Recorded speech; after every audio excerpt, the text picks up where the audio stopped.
ওয়া রাহমাতুল্লাহি ওয়া বারাকাতুহু। ওয়ালাইকুম আসসালাম। সম্মানিত তৌহিদি জনতা, সময় খুব সংক্ষেপ।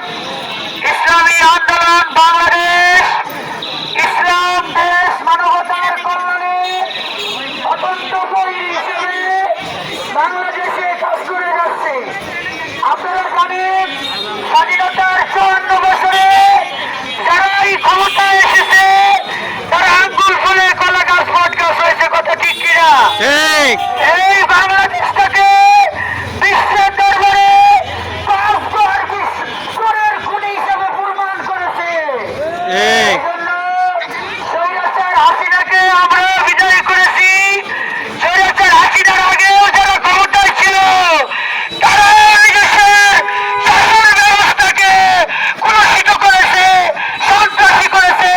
জনগণ জানে এদের এই দেশে যারা ক্ষমতায় ছিল তারা জনগণের কল্যাণ, ইসলামের শাসন বাস্তবায়ন করতে পারে না। তারা ক্ষমতায় যাওয়ার আগে মদিনার সনদের কথা বলছে, কিন্তু তারা এদেশে ইসলামের নামের কথা বলে ধোঁকা দিয়েছে। এই জন্য আমরা বলবো, আমরা আর প্রচারিত হব না।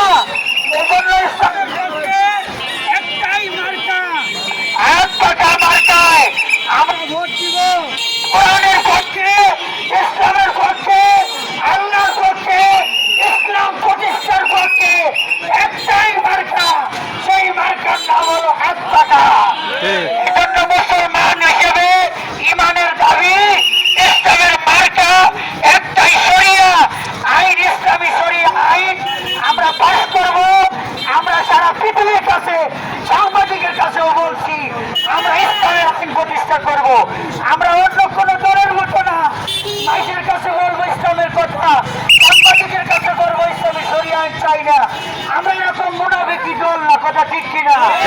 এজন্য আমরা স্পষ্ট ভাষায় বলতে চাই, মানুষের কাছে ভোট চাই কোরআনের শাসনের জন্য, সাংবাদিকের সামনে আমরা বলি কোরআনের শাসনের কথা। এজন্য আসুন আমরা সবাই ভোটের পক্ষে কাজ করি, শান্তিশীল ভালোভাবে হাত পাকার পক্ষে ভোট চাই। আলহামদুলিল্লাহ রাব্বিল আলামিন। আল্লাহ আপনি আমাদেরকে মাফ করে দেন। আল্লাহ এদেশের মানুষকে আপনি বুঝদান করেন। এদেশের মানুষকে আপনি কোরআনের পক্ষে, ইসলামের পক্ষে হাত পাকা মার্কাকে বোঝাই করে দেন। আল্লাহ আপনি কবুল করে নেন।